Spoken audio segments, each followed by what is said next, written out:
You've written at length about the sexual revolution. What was it? And how is it still with us today? Because it's not new. So I think the sexual revolution was two things that happened at the same time. So one was the enormous material changes of the second half of the 20th century, the most important one being the pill, which obviously is transformative, and I don't think that we recognise typically quite how transformative it was, quite how important it was, because for the first time in our species' history, it suddenly becomes possible for women to control their fertility themselves invisibly, you know. And I think that actually the woman who appears to be fertile but has in fact suspended her fertility is in a funny kind of way almost a different biological creature entirely, right? And she enters the world in the late 1960s. So the pill is the important one, as well as things like washing machines, enormous changes to the economy. So we moved from being an industrial economy to being a service and knowledge-based economy, which is advantageous for women because women can more easily participate in those kind of sectors, etc. There are lots of changes that come about all at the same time, which have had an enormous impact on relationships between men and women and have allowed women to participate more in public life, sort of for good and ill. That's a narrative, an historical narrative, which is normally interpreted as being straightforwardly a good thing. I want to say, look, there are some trade-offs here, which we need to talk about. The thing that happens at the same time as the material revolution is also the ideological one. So it's the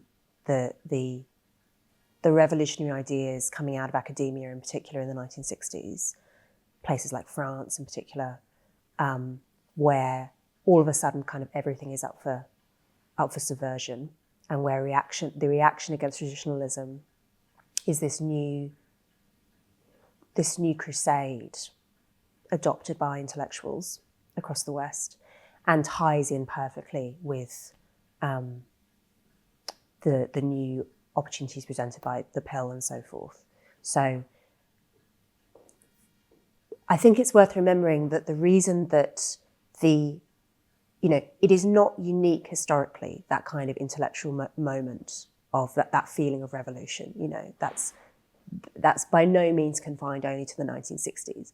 There does tend to be, as you look historically, a sort of rollercoaster between periods of sexual, periods of prudishness and periods of licentiousness do tend to kind of come in waves. You have the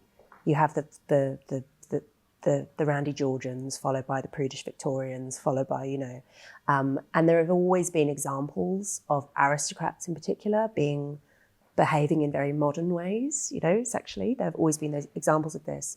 But what's really unique about the sexual revolution of the 60s is that it's stuck. It wasn't just confined to a few eccentric elite people. It wasn't just confined to intellectual circles. It became hegemonic. I mean, now questioning the sexual revolution is considered to be a really, crazy thing to do. And I think that's because it was backed up by the pill. It's because it became possible to basically sever sex from reproduction for the first time ever. So now it's, to even recall the fact that actually in most times and places, sex is probably the most consequential thing a woman can do in terms of the chance of pregnancy and the effect on her life. That's, for many young women now, is unimaginable.